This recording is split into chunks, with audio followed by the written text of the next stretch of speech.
Seja muito bem-vindo e bem-vinda ao podcast da BHH. As novidades da hematologia, hemoterapia e terapia celular, você ouve a seguir no nosso episódio do Hemoplay Podcast. Boa tarde a todos. Meu nome é Laila Soares, eu sou hematologista e hemoterapeuta. Trabalho hoje no grupo GSH e também no Hospital São Paulo, na Unifesp, tá? Primeiro vou pedir desculpas pela minha voz, que tá um pouquinho fraca, mas as estrelas da tarde, elas estão aqui comigo.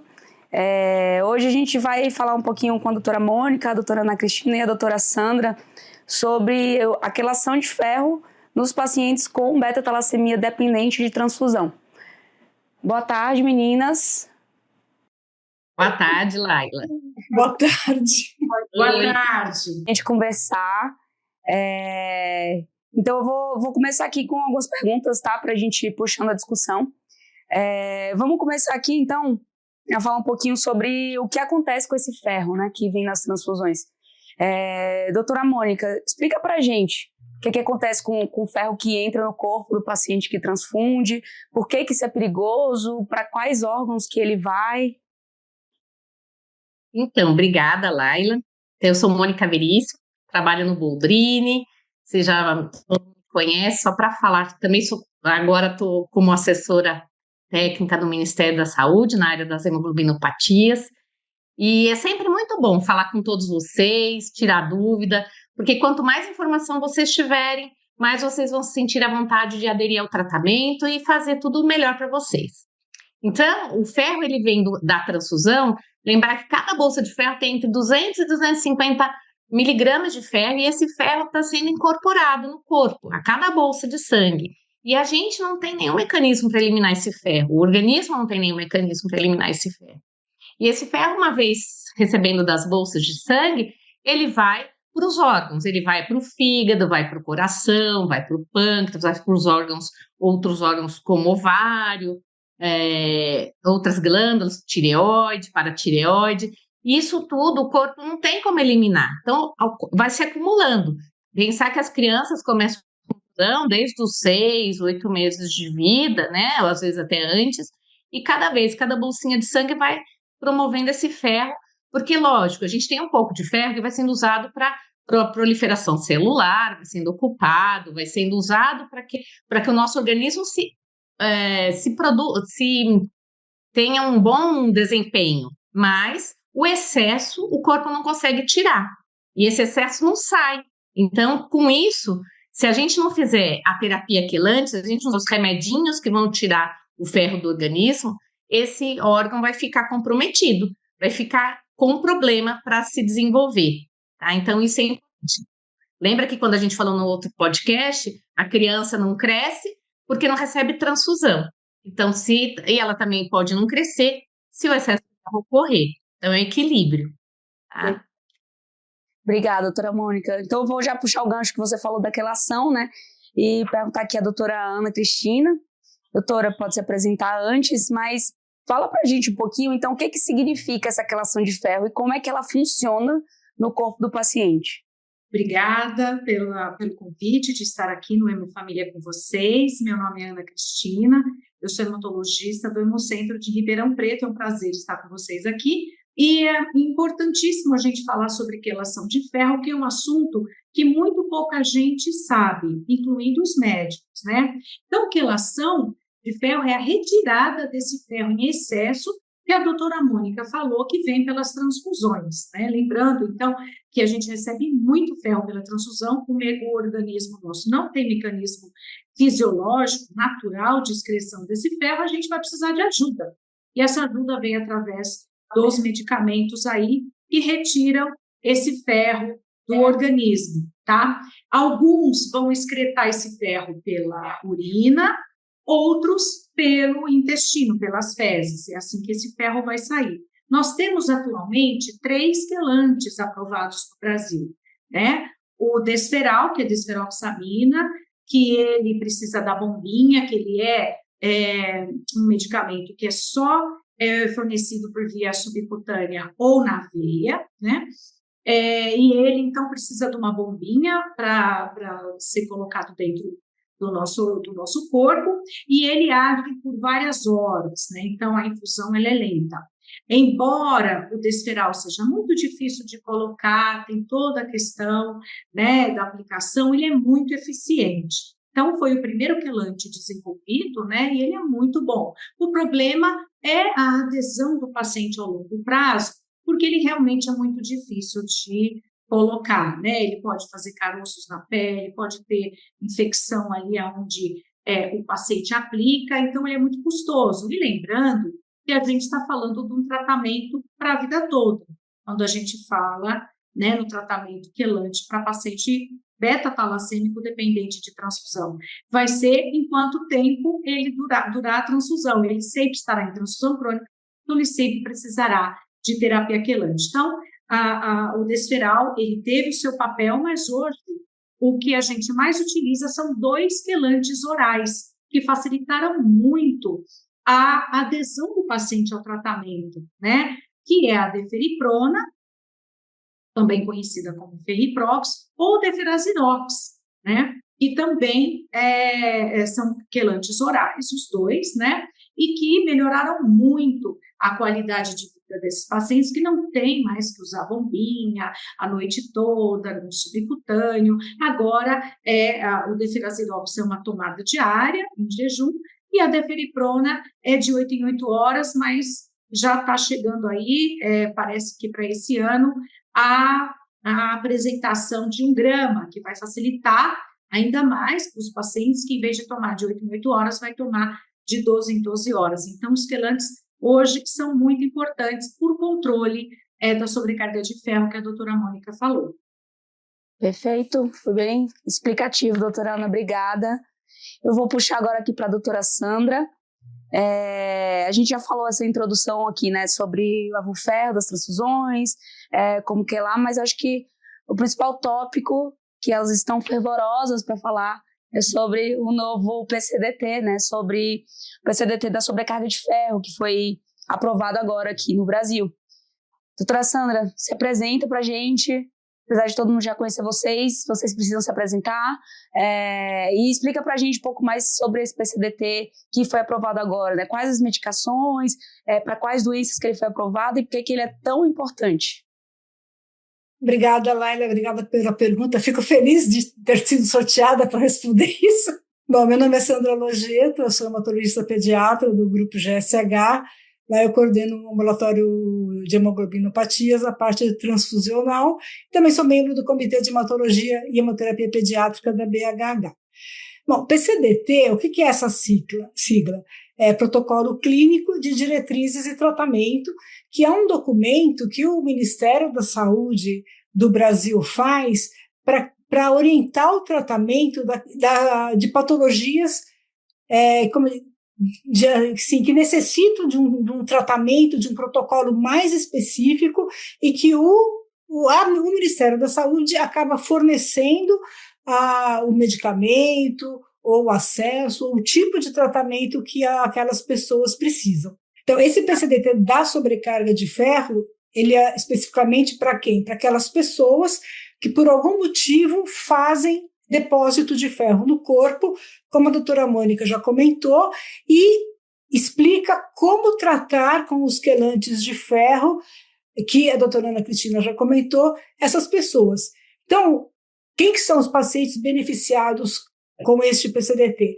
Então, são aquelas pessoas que têm anemias hereditárias, por exemplo, a anemia falciforme, a talassemia, que é aqui o nosso caso, que acabam fazendo transfusões por um período muito grande na vida e fazem o depósito de ferro.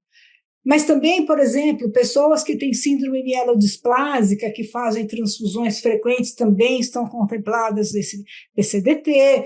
Pessoas que nascem com uma doença que se chama hemocromatose hereditária, que aí é diferente, porque o que acontece? A pessoa ela acaba absorvendo mais ferro do que deveria pelo intestino e também faz sobrecarga de ferro, ou qualquer anemia hereditária aí que a pessoa faça essa sobrecarga. Mas, voltando aqui, o que nos interessa, são as pessoas com beta-talassemia dependente de transfusão. Então, Eu falo que esse PCDT está bem interessante, porque assim, ele fez uma revisão de literatura muito gostosa de ler e muito atualizada, porque era isso que a gente precisava, um protocolo inclusivo para que os médicos que fossem prescrever entendessem o porquê da importância de fazer o diagnóstico da sobrecarga de ferro, como fazer o tratamento, como acompanhar esse tratamento, como prescrever o quelante. Agora, nós vamos comentar, não vou me estender muito para dar oportunidade para todo mundo falar, mas, por exemplo, agora com esse PCDT, nós podemos prescrever quelantes em monoterapia, ou seja, um quelante só, ou em terapia combinada naquelas pessoas que têm uma carga de ferro maior. Então, com esse PCDT, eu consigo prescrever simultaneamente 2 quelantes de ferro que antigamente nós não podíamos. Então, eu recomendo, vale a leitura, porque é um aprendizado muito interessante de como nós devemos tratar as nossas pessoas com talassemia dependente de transfusão. Perfeito, muito bom. Aproveitando aí, falando um pouquinho do PCDT, aproveitar a doutora Mônica e a expertise dela aí no Ministério da Saúde. Doutora, como é que funciona a implementação desse PCDT, né? É uma coisa enorme a nível nacional. Como é que funciona esse processo? Então, primeiro ocorre a publicação do PCDT, aí o Ministério tem um período de tempo, a Coordenação Geral de Sangue, a Coordenação de Assistência Farmacêutica, todos os envolvidos têm um período de tempo, por isso que precisa ser de 180 dias a partir da publicação, para que ele chegue na ponta para o paciente, para que o paciente, a hora que o médico prescrever a terapia quelante, monoterapia ou terapia combinada, ele consiga receber esse medicamento lá na farmácia de alto custo, lá na ponta. Porque senão, se tudo isso não estiver ocorrendo, quando ele chega lá, o médico prescreve, não tem o remédio disponível, né? Porque não teve. Então, a gente tem a questão do SIGTAP, que é um número específico para esse tipo de quelante, porque agora a gente está tendo terapia combinada. Então, é ajustado aquele sistema ódio. Quem trabalha assim, em outros serviços públicos sabe que é um sistema muito engessado, que ele segue exatamente o que o PCDT antigo, 18, né, que é a última publicação, estava prevendo. Então, agora ele tem que ser atualizado, então ele está sendo atualizado para que esse PCDT publicado agora, né, fresquinho, 2026, né, quase. Então, ele vai nos dar essa oportunidade de realização. Nesse PCDT, vale a pena mencionar que também está previsto a questão da ressonância. Então, também tem os códigos de ressonância. Então, a gente agora vai trabalhar dentro da Coordenação Geral de Sangue e Hemoderivados, está trabalhando para a disponibilização dessa tecnologia, né? Então, a orientar todas as secretarias estaduais de saúde, orientar as secretarias, porque senão não adianta também. Não adianta ter a publicação do PCDT e a secretaria estadual não está também sabendo do que é esse PCDT e de como vai ser feito. Então, todo agora é um trabalho de divulgação, e não só de divulgação, mas é um trabalho de orquestrar mesmo, dentro do Ministério, as várias áreas trabalharem juntas, assistência farmacêutica, a publicação, porque não é só publicar é o primeiro passo. Aí você tem que ter todo esse... eu falo que é como uma orquestra, tem um maestro lá, o maestro está lá regendo, mas os músicos, cada um deles tem que fazer o seu papel para que a gente, no final das contas, os pacientes recebam essa terapia individualizada, porque eu acho que a Sandra falou uma coisa que é muito gostoso de ler, que permite que a gente individualize o tratamento. Então, os pacientes têm que saber que é possível, para cada momento da sua vida, receber um tratamento de terapia quelante adequado para aquele momento. Então, eu acho que foi uma grande conquista, acho que uma conquista da sociedade, né, da BHH, que ajudou, da Coordenação Geral de Sangue, da Abrasta. Então, dos médicos, né, de todos nós que trabalhamos, foi uma grande conquista, e que a gente quer que isso realmente ocorra, né? E que ele saia do papel mesmo, mas tem um período de tempo, infelizmente, que a gente tem que trabalhar para que isso ocorra da melhor forma. É perfeito, né? Até porque o Brasil é... Então tem que, às vezes, dar uma certa cortada. Não, pode falar, vocês podem falar quando vocês quiserem. Que os outros falem. Perfeito, doutora, obrigada. Então, vou falar um pouquinho das medicações em si, né? Doutora Ana, fala então, você já chegou a falar antes, né, das medicações que estão disponíveis, né, atualmente, os 3 principais quelantes, né, mas as doutora Sandra e a doutora Mônica falaram sobre a questão da terapia combinada, né, então o que a gente tem que ter cuidado nessa terapia combinada, o que o paciente pode sentir, a gente sabe que os efeitos colaterais são muito limitantes às vezes, né, na terapia, então o que a gente espera dessa terapia combinada e dos efeitos colaterais? Isso é muito importante, né, principalmente agora que outros estados da federação vão poder fazer terapia combinada, porque, na verdade, a importância também, a beleza desse PCDT é a equidade, né, que vai ocorrer em todo o território nacional. Porque o que acontecia? O estado de São Paulo foi privilegiado, né, em ter políticas estaduais que já permitiam que a gente fizesse terapia combinada.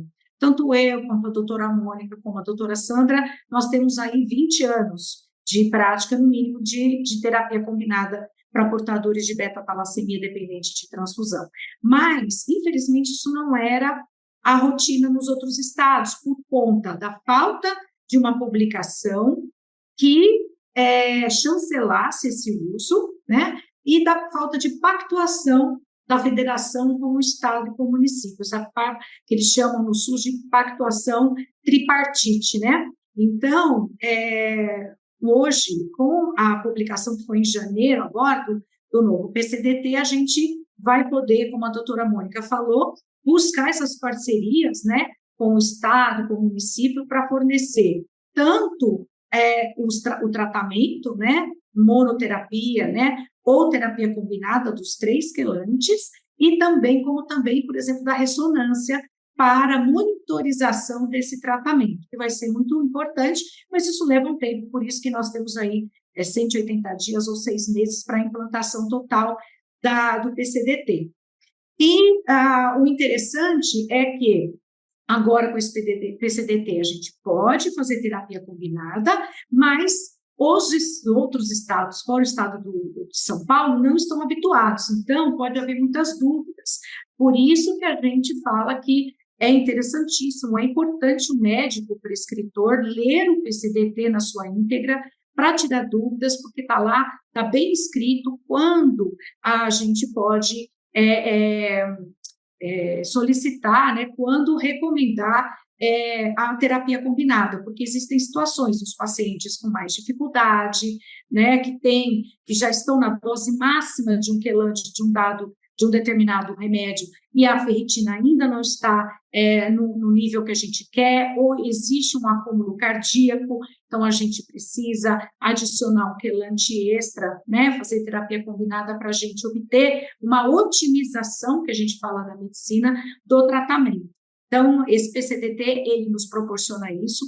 Lá está bem escrito quando a gente vai indicar a terapia combinada, né? Que são nos casos mais graves, nos casos onde tem acúmulo não só hepático, como cardíaco também. E lembrando que o acúmulo cardíaco, ele tem que ser diagnosticado precocemente com a ressonância que a doutora Mônica falou, né? Com a medida do T2 estrela cardíaco, que é uma medida indireta da sobrecarga de ferro local, para que a gente consiga ajustar o quelante antes de termos alterações no ecocardiograma, por exemplo, que daí já é um pouco tarde, né? A gente já pode ter arritmias, principalmente. Então, antes que isso ocorra, a gente precisa um diagnóstico melhor com a ressonância, mais precoce, para a gente indicar, por exemplo, uma terapia combinada antes de a gente já ter alguma lesão.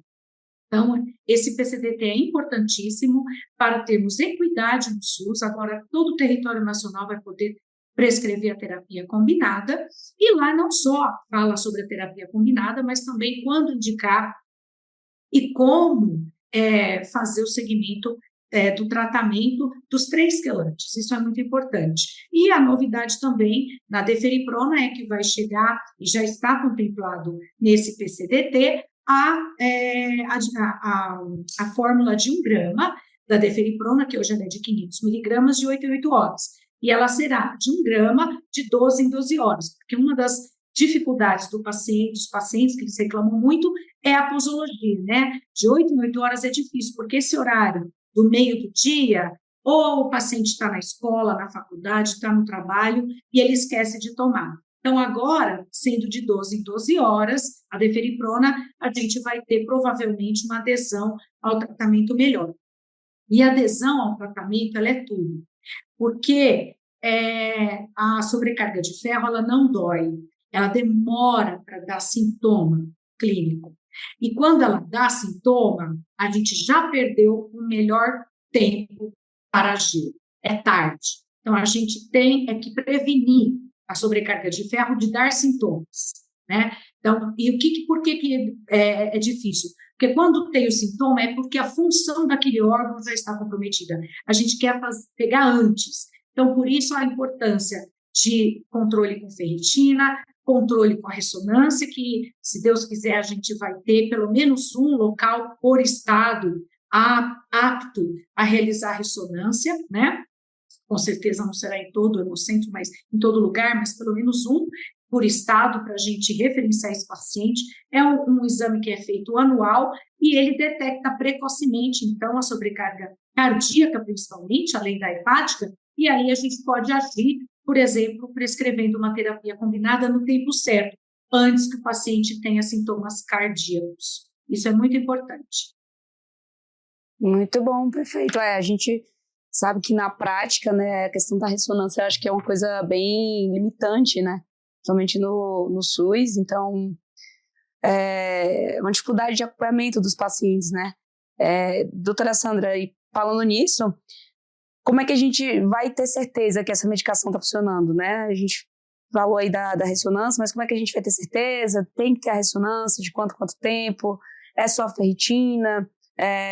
O que o paciente pode sentir ou deixar de sentir, para a gente saber que está funcionando, né? Ou até mesmo para a gente saber se a gente já precisa tirar um dos quelantes ou se a gente tem que continuar mantendo os 2 quelantes, como é que a gente sabe isso?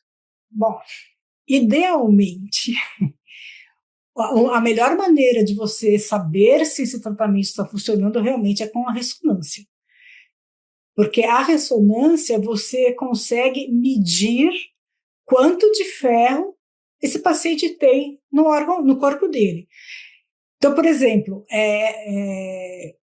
segundo o protocolo da Federação Internacional de Talassemia, deve-se já pedir a primeira ressonância magnética a partir de 9 anos de idade ou antes, se a criança conseguir ficar quieta pelo menos uns 10 minutos para que o exame seja feito.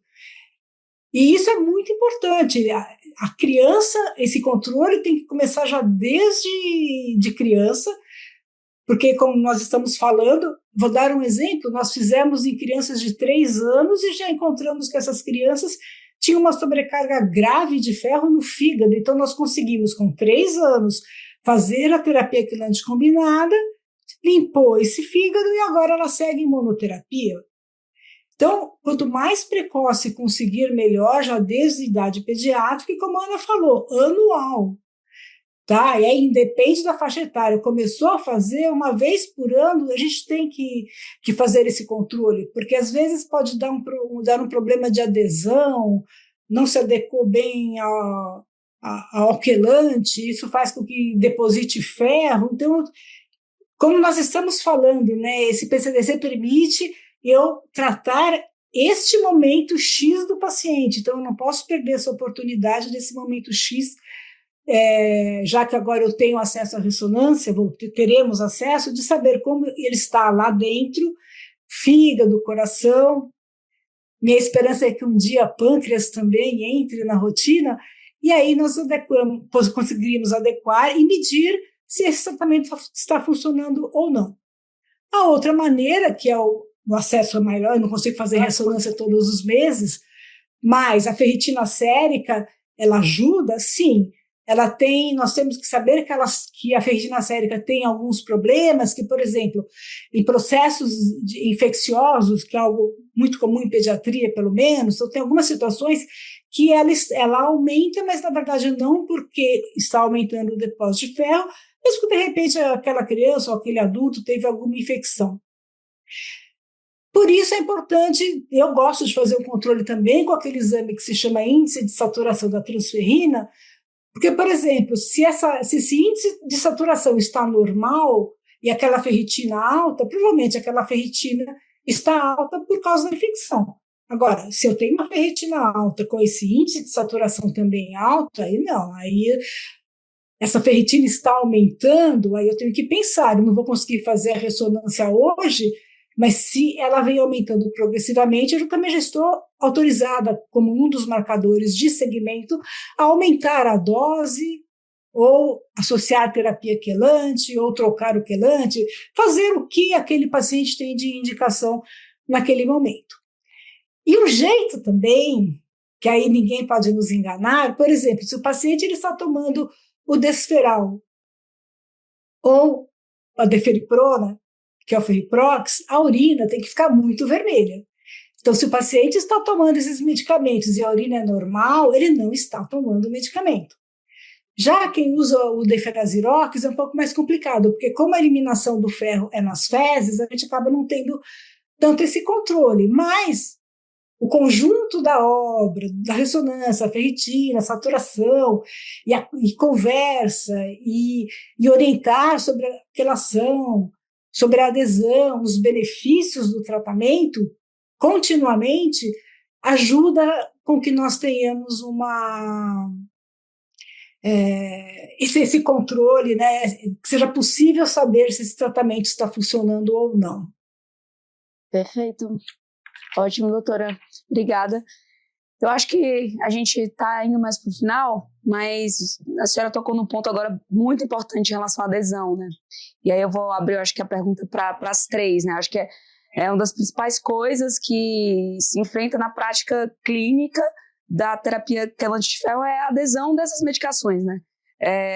O Ferriprox, por causa dessa dose de 8 em 8, a dose do almoço, aí o paciente esquece, o Deferazirox, porque dá intolerância gástrica, às vezes dá diarreia, aí não quer tomar, o Desferal, porque fica com a bombinha, não quer ir trabalhar com bombinha, não quer ir estudar com bombinha, enfim, né, são muitos desafios, né?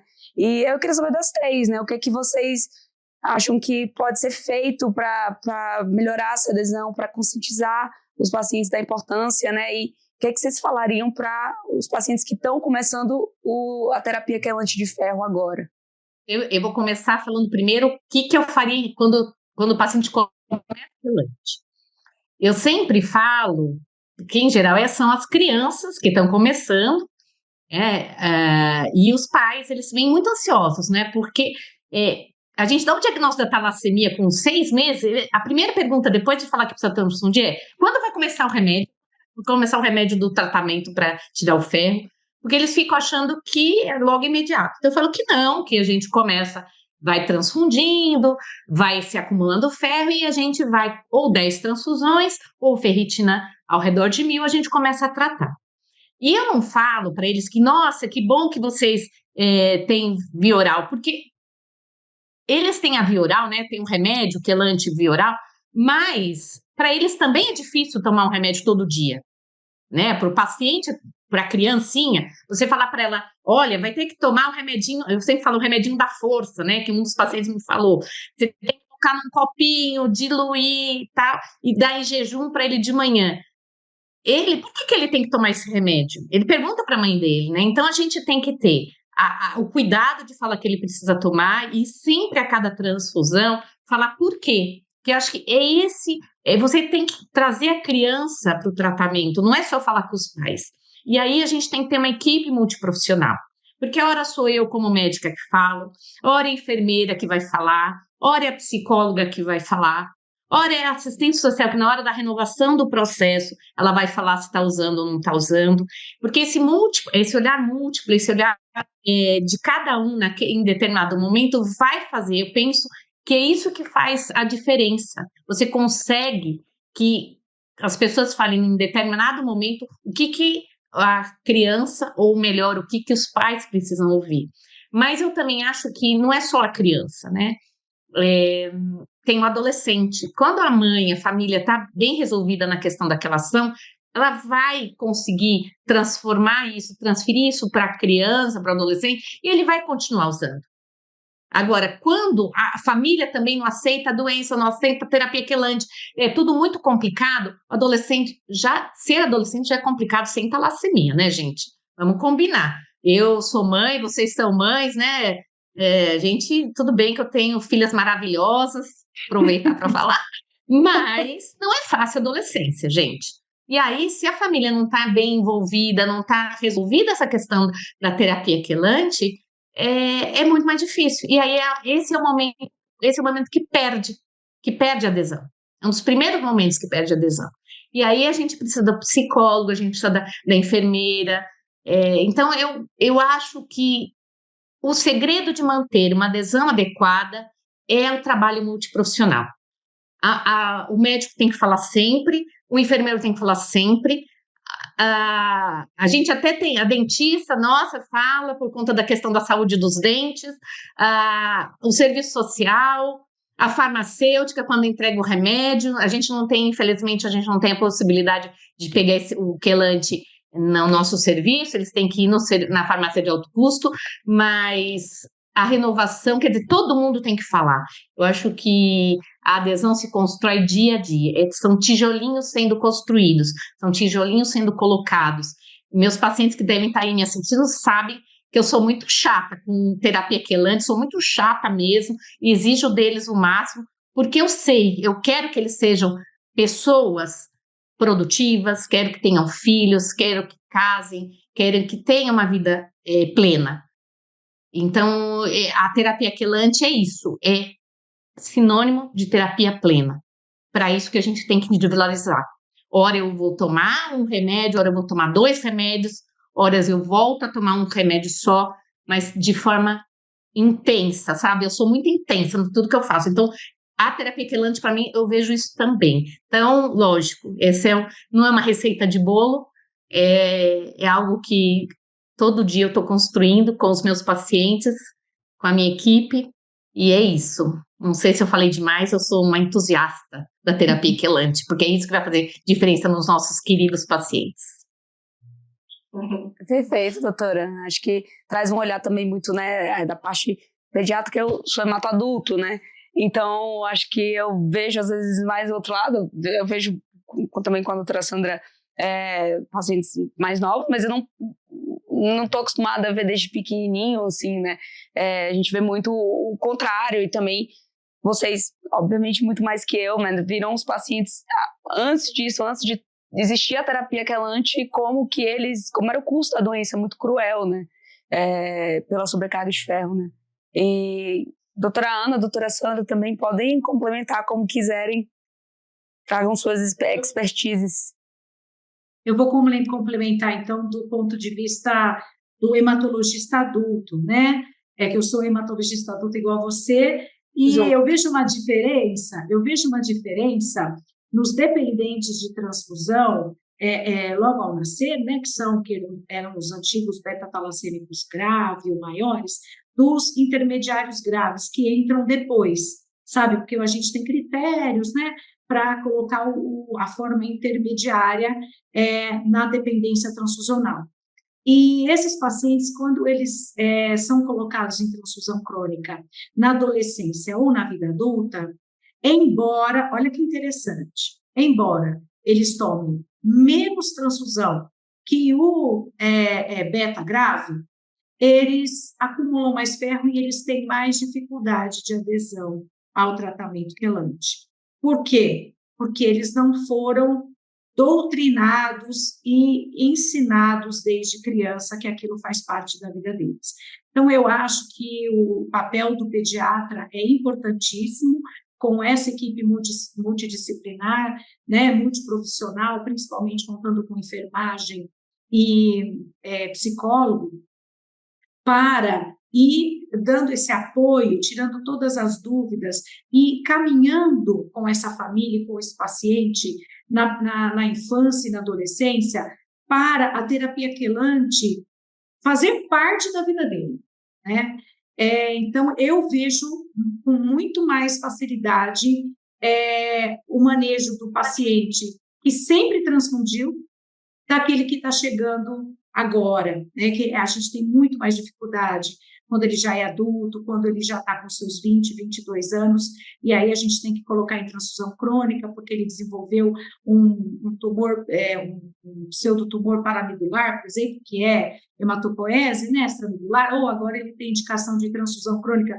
Você vê que esse paciente mais difícil de seguir, de ter adesão. Então, como é importante esse início de vida, esse apoio multiprofissional desde a infância, para facilitar para a gente depois que a gente pega o adulto, né? E no adulto, o que é importante é adequar ao estilo de vida. Não está conseguindo de 8 em 8 horas, então talvez o quelante deferasirox uma vez por dia seja o ideal. Não, esse está dando muita diarreia, então vamos passar para o deferiprono. Não adianta, às vezes, a gente dar murro em ponta de faca, não. Eu acho que esse quelante é melhor, eu tenho mais mão com ele enquanto médico, o paciente não está tomando, por ter diarreia todo dia. Quem tem diarreia todo dia com o deferasirox não vai tomar, né? Então, é hora de chegar e falar, e propor mesmo, olha, não está dando certo, vamos partir para outro quelante e ter a posição mesmo, vamos tentar outro quelante. Agora nós temos um PCDT que nos permite isso, que permite fazer terapia combinada e usar a deferiprona, por exemplo, não só no talassêmico, mas no falciforme, que também é uma novidade, que antes não estava contemplado, para a gente conseguir tratar de forma individualizada o paciente, porque assim a gente ganha o paciente, né? E aí a adesão é natural. Perfeito, muito bom, doutora. Obrigada. Doutora Sandra, quer dar suas palavras? É mais ou menos o que a Ana e a Mônica falaram, mas assim, tentando juntar numa palavra, acho que é o empoderamento do paciente. Nós, né, eu e Laila, a gente trabalha muito ensinando o que é a talassemia, tudo isso que nós comentamos aqui, de transfunde, entra ferro, precisa de querar, não sei o quê, eles sabem de cor e salteado, então esse empoderamento dele entender o que está acontecendo no corpo dele, eu acho que facilita a vontade de fazer aquela ação adequada. Não é 100% perfeito, a gente tem uns escapes, às vezes eu fico muito brava, às vezes não tão brava, mas eu acho que é isso que elas falaram, é não desistir daquela pessoa. Ela sabe por que tem que fazer toda a consulta, então, por que não faz? Aí vai no que a Ana falou, eu não estou me dando bem. Tá, será que com o outro ele vai se dar? Tá, então vamos trocar. Então, assim, é discutir o tratamento com o paciente para que ele se sinta envolvido e não esteja simplesmente seguindo uma prescrição, mas ele faz parte daquela prescrição, ele entende o porquê e ele acaba querendo fazer. Então, eu acho que e são pacientes crônicos, que a gente vai ver praticamente a vida toda. Nós não desistimos deles, eles não desistem da gente.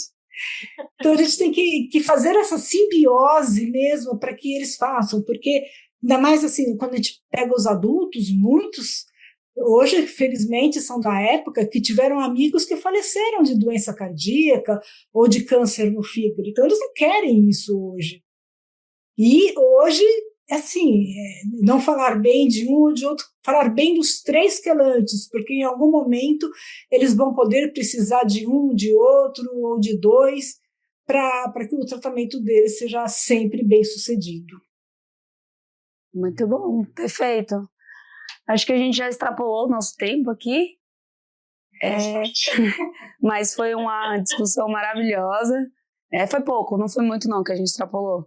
Queria agradecer a vocês 3 pela presença, pelo podcast, pela troca de conhecimento. Foi um prazer estar aqui com vocês também, né, virtualmente, não fisicamente, mas estarmos juntas, e obrigada a todo mundo que está assistindo também. Obrigada pelo Obrigada. convite. Obrigada, foi ótimo, gente. Foi mesmo. Até. Até a próxima. Continue, que próximo mês tem mais. Tchau. Tchau, tchau. Com acesso a muita informação sobre as especialidades e diversos temas pertinentes na voz de quem entende.